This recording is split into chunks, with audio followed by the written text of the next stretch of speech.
UP के सीतापुर में कई दिनों से हो रही लगातार बारिश और बैराजों से छोड़े गए पानी ने तंबोर क्षेत्र के किसानों की मुश्किलें बढ़ा दी हैं। और दरअसल पिछली बाढ़ के जख्म अभी भरे भी नहीं थे कि इस बार फिर बाढ़ का पानी कुछ गांव में पहुंचने लगा है, जिससे लोगों का जनजीवन अस्त व्यस्त हो सकता है। शारदा नदी से सटे दर्जनों गांव बाढ़ की चपेट में आ सकते हैं।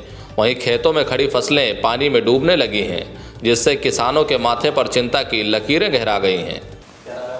विनोद पाल रायमड़ोर में। आपका गांव जो है वो नदी से सटा हुआ है, क्या स्थिति इस वक्त है वहाँ?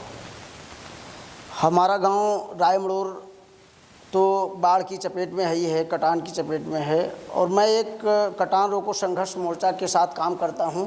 मुझे इस क्षेत्र में दर्जनों गांव अगर नाम लें, संसरी, रतौली, देवपालपुर, कोलूपुरवा, बसंतापुर, सीपुर, मानपुर, खानामड़ोर, रायमड़ोर, इच्छा, रतनगंज, इससे और चले जाएं तो काफ़ी जो है दर्जनों गांव बाढ़ की चपेट में हैं। और काफ़ी शारदा नदी का जल स्तर काफ़ी बढ़ चुका है, जिससे किसानों के खेतों में पानी भर गया है।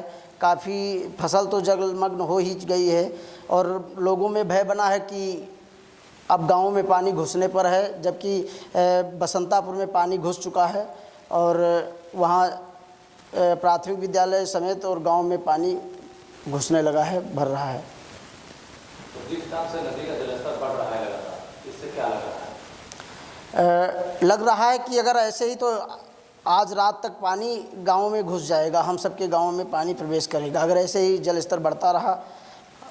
एक बात और अगर कही जाए तो हम लोग सिंचाई विभाग से लगातार इस बाढ़ को लेकर, कटान को लेकर आवाज़ अपनी उठाते रहे हैं, लेकिन सिंचाई विभाग की अगर देखा जाए काफ़ी हीला हवाली रहती है। इस क्षेत्र में कोई काम नहीं, केवल खाना पूर्ति होती है और कटान को लेकर, बाढ़ को लेकर के कोई इंतजाम, पुख्ता इंतजाम नहीं रहते हैं।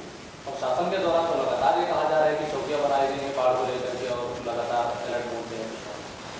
वो केवल कहने को है। हम अभी इच्छा को गए थे, पिछले 6-7 दिन पहले हम इच्छा को गए थे। वहाँ तटबंध जो बांध बनाया गया था वो डैमेज हो चुका है, कट चुका है। और अगर जैसे जल स्तर घटेगा वैसे तेज़ी से ये नदी, अभी पानी जल स्तर बढ़ा है तो कटान नहीं करती है, और जैसे कटान जल स्तर घटेगा वैसे तेज़ी से कटान होगा। फिर ये सिंचाई विभाग इसको रोक नहीं पाएगा।